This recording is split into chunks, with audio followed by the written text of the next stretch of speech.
God bless you, and welcome again to Changing Experiences with Pastor Derrick. I am super excited to have you to be with us today, and I'm telling you now, today is going to be a great show. Changing Experiences is about real people sharing real stories and allowing unprecedented access into their lives as living epistles for the glory of God. Changing Experience is an unscripted opportunity to allow God to speak through the real lives of my guests. Today, we're talking about the church and the culture. I'm telling you now, call somebody else and invite them to tune in. You don't want to miss this show today. God bless you.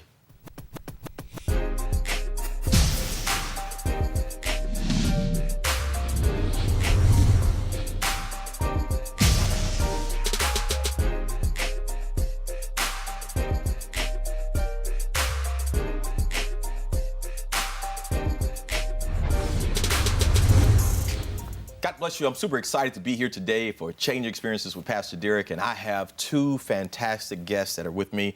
I've known them for so many years, two phenomenal young ladies who are doing some great work in ministry, and I want you to help welcome today to Changing Experiences with Pastor Derrick, Pastor KATRINA LUNSFORD, and also Pastor BEVERLY Brown. God bless you all. How are you doing? Thank you for having us. Doing great. Doing great. Wonderful. So happy to have you all. There is just a great movement that is taking place, and you have recorded some phenomenal videos that when I saw them, I was so blessed by them. And I wanted to share them with the audience as well. So let's first go into the video, then we're going to come back and we're going to talk a little bit more. Let's watch this video right now.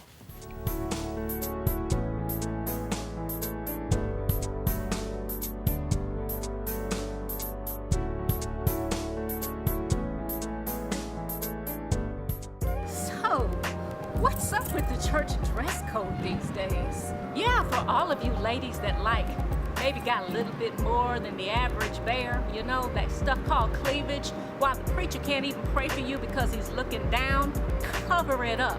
And what about you that like these new styles that are just so skin tight until we can see a dime if you bend over? Cover it up. Yeah, I got a little something to say. Or what about the dresses that are really not dresses, they're just kind of like shirts, but you act like they're dresses and you wear them into the house of God?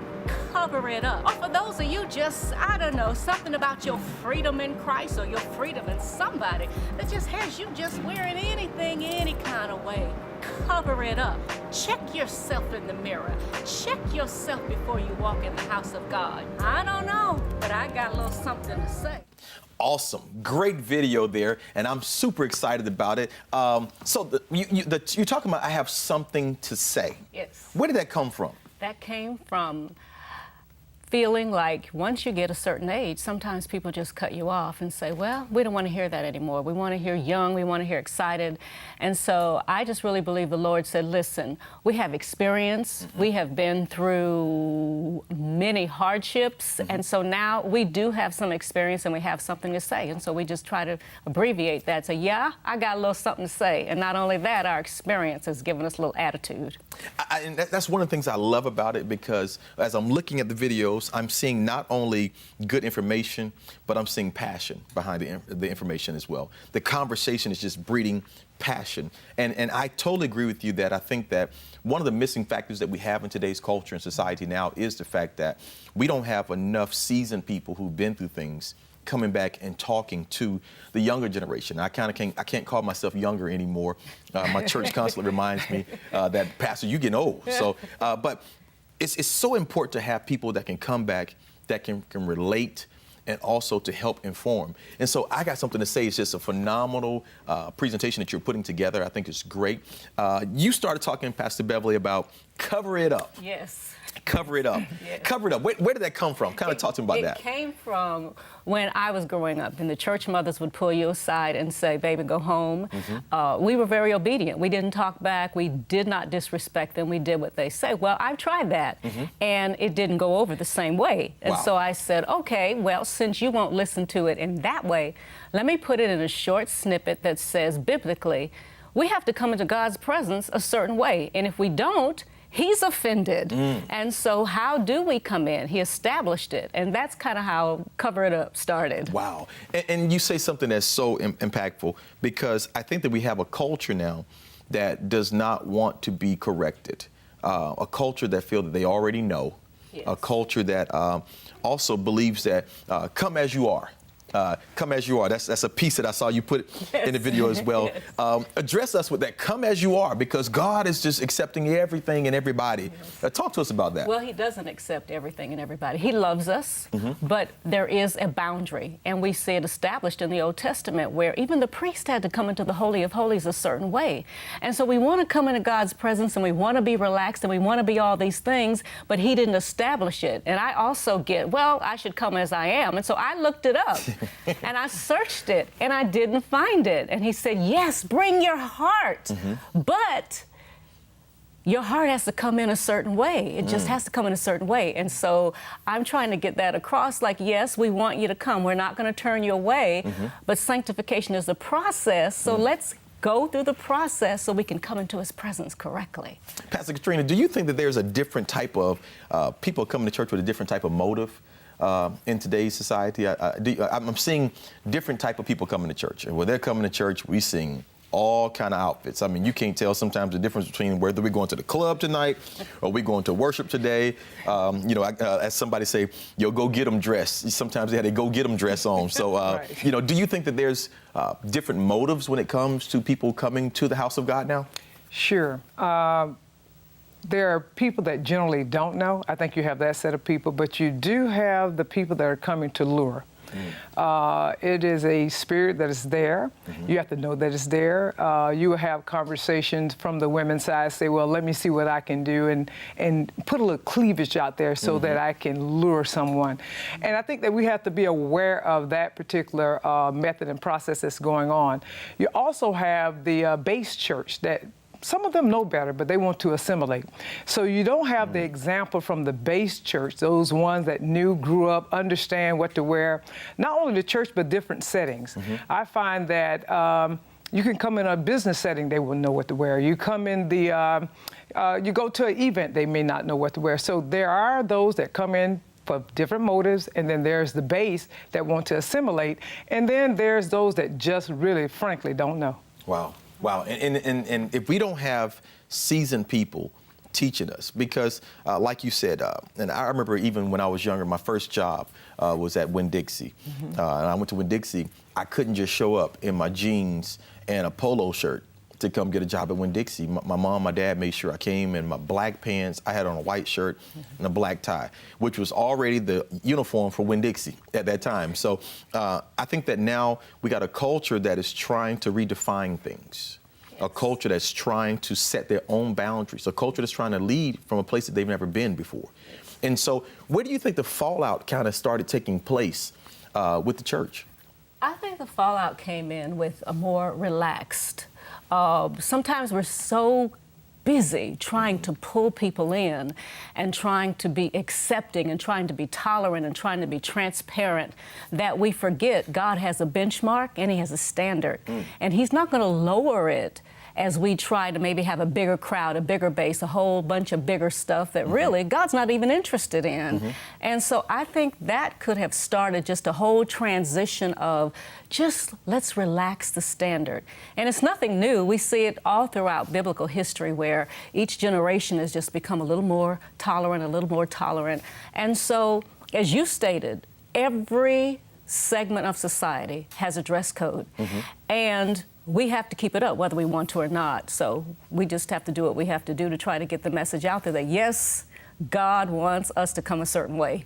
So what do you do for those that say, you know what, the church has just rejected me, they don't want me, they don't understand me, they don't like me?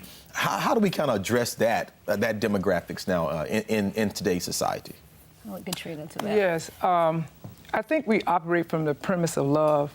And I like to say this, you always love, okay? God loves, right. But that doesn't equal not correcting.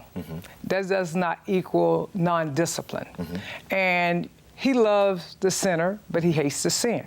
So we do that. Now, we have to understand that we're not going to win everybody, but there's a remnant. There's a few. There's some that say, you know, with relationship, if they get to know you, they know you care. And I think that that's missing because we're so busy being busy.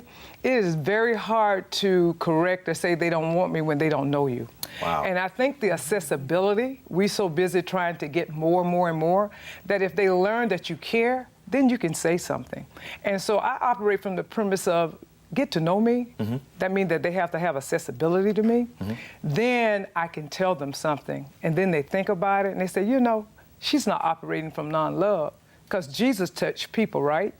He touched people, and we have to do the same thing. But in that touching, we should be able to correct, live the example, be an example first, and then I think that it'll catch on. Wow. We're gonna come right back to Pastor Beverly and Pastor Katrina as well, as we're going to go a little bit more in depth into the conversation.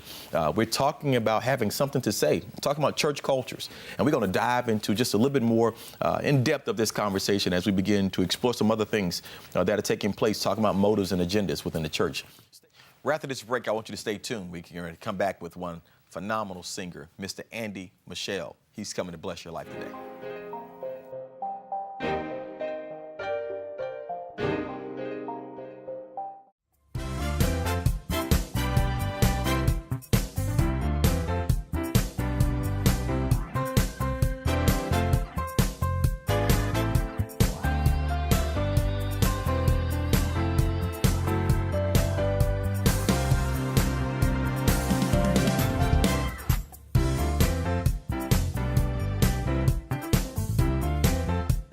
Said it was amazing tonight. We were just talking about positivity. You know how just keep yourself out of negative situations. If somebody's your friend, you have their back. Tonight's Bible study was awesome, informative, right to the point, showing that God can do anything but fail.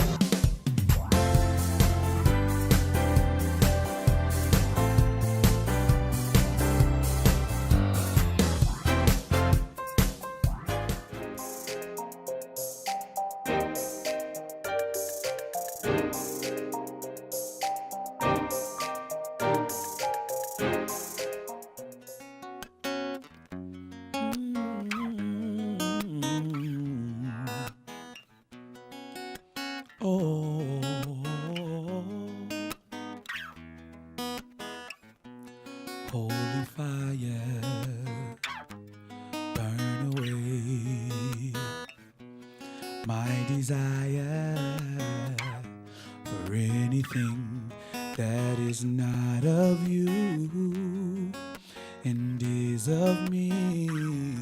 I want more of you and less of me, yeah. Empty me,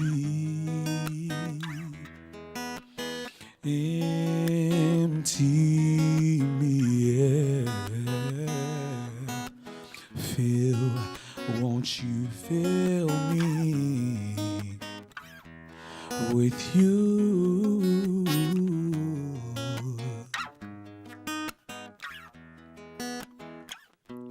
Holy fire, burn away my desire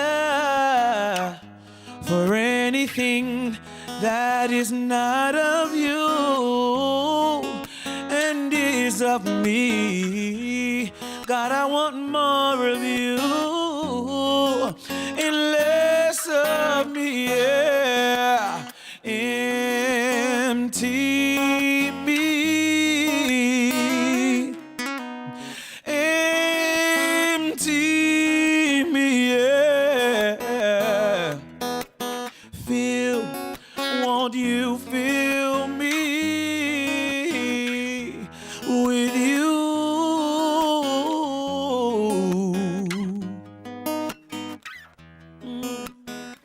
Well, won't you empty me?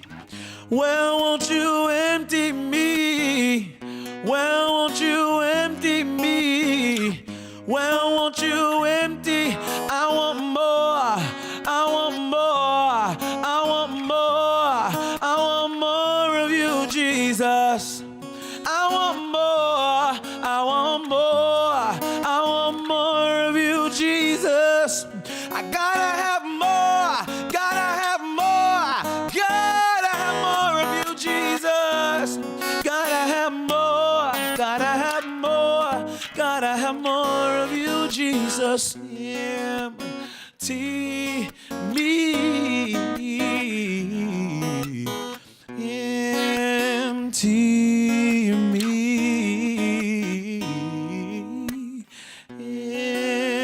empty me.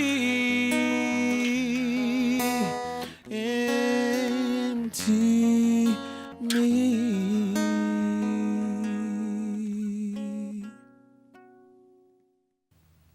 I trust and believe that you were blessed by that selection by Andy Michelle. I want you to stay tuned with us. We're coming back to continue the conversation here. Change Your Experience with Pastor Derrick.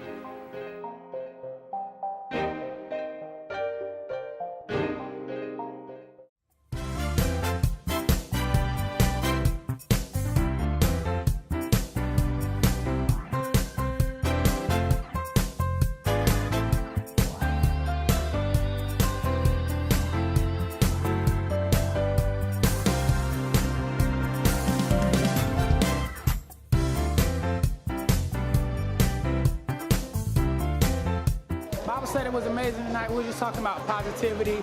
You know how just keep yourself out of negative situations. If somebody's your friend, you have their back. Tonight's Bible study was awesome, informative, right to the point, showing that God can do anything but fail.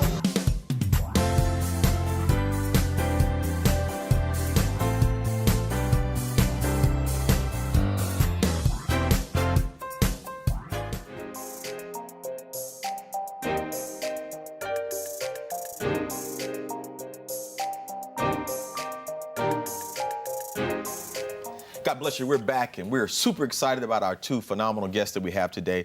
We're talking about literally church culture and how things are going within the church. And we're back here again with Pastor Beverly and also Pastor Katrina, talking a little bit, even in our segment break, as we was discussing a little bit more. And something that both of you kind of touched on was the church focus of gathering the masses and kind of bringing the masses in.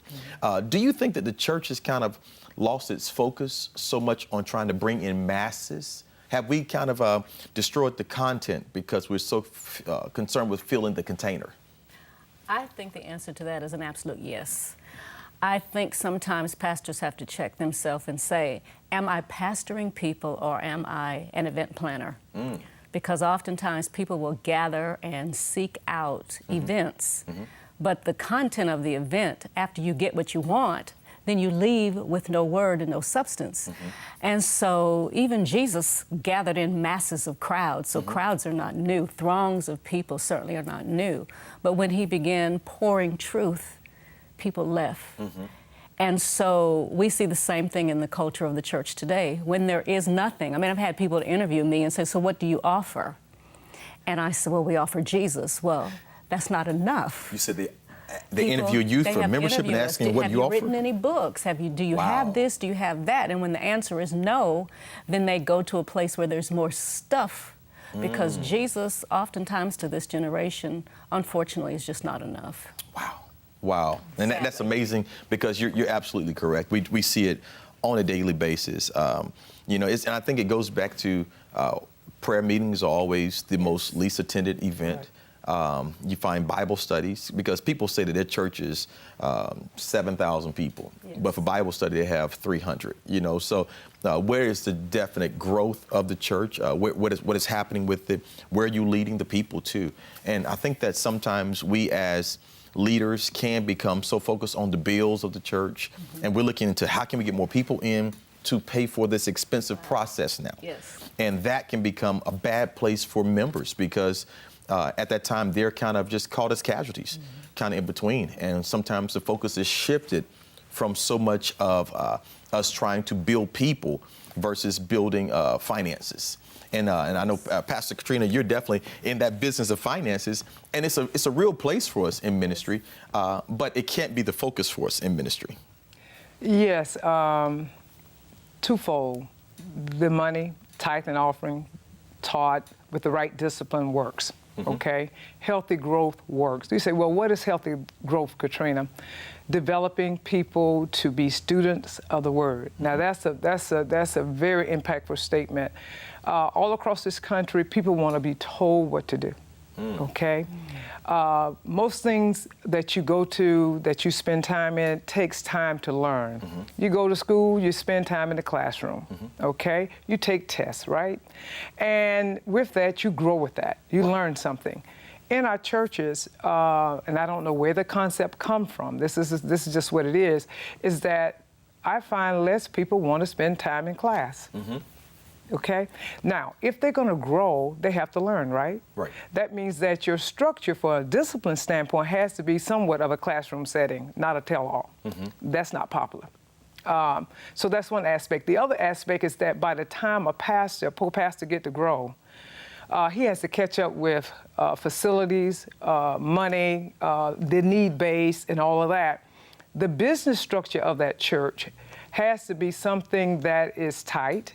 It has to be cutting edge as into how to get that done, and it has to be planned out.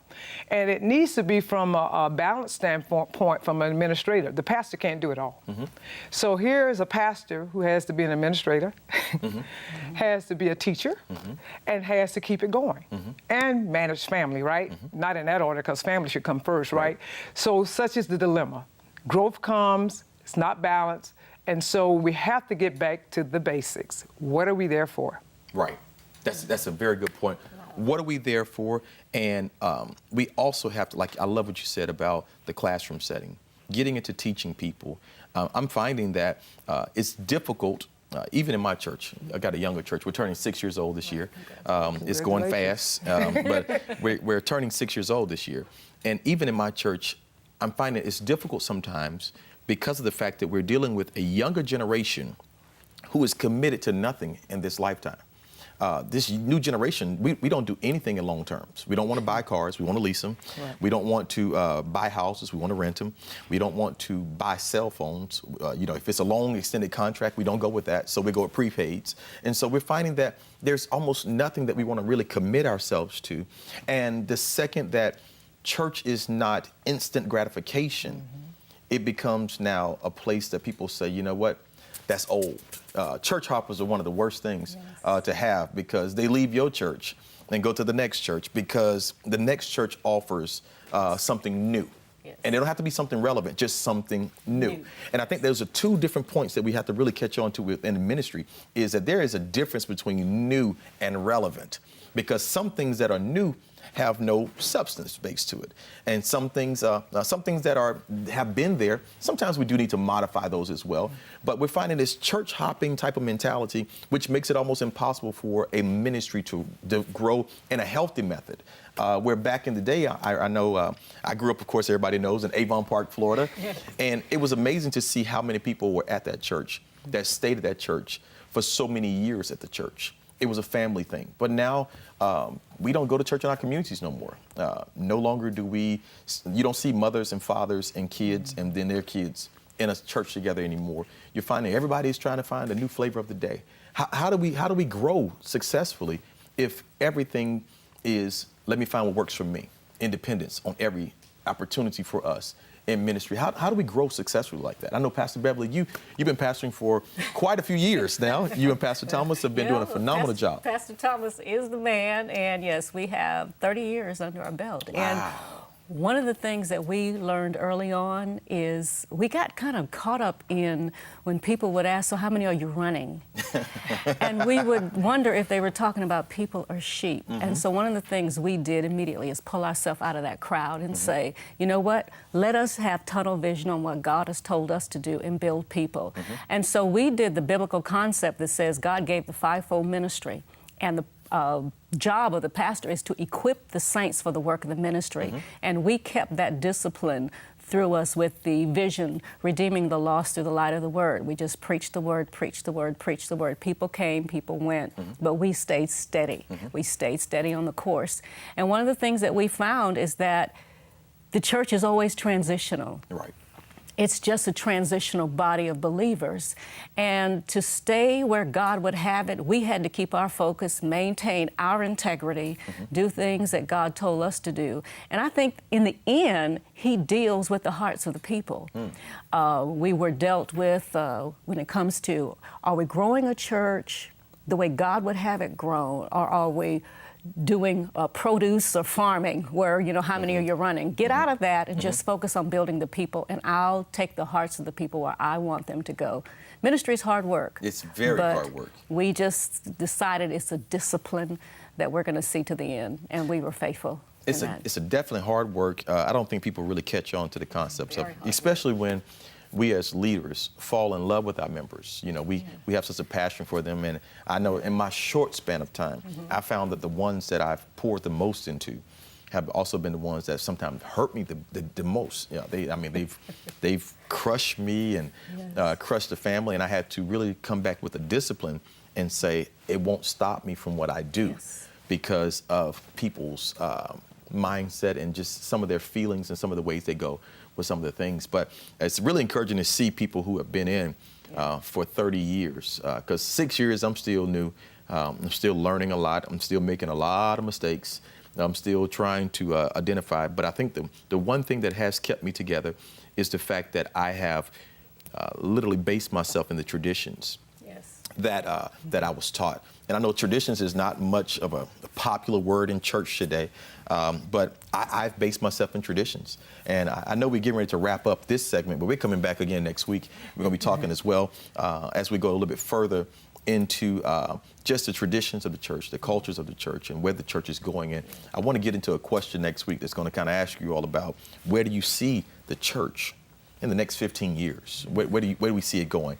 And so I thank you all for today. As we're wrapping up today, I'm super excited again about all that God is doing, really empowered by just a discussion that has happened today, seeing kind of where church is going, really giving me some insight as well and helping me personally in my new ministry as we're going forward to understand that stay in the way. And I want you to understand that it's much more than just what you like to do. Church is not to be conforming to the individuals as much as it is to be transforming for individuals. We should be transforming, going into the ways that God would have us to go, moving into the things that He has promised for us to do. And I want you to be encouraged. Great things are coming your way.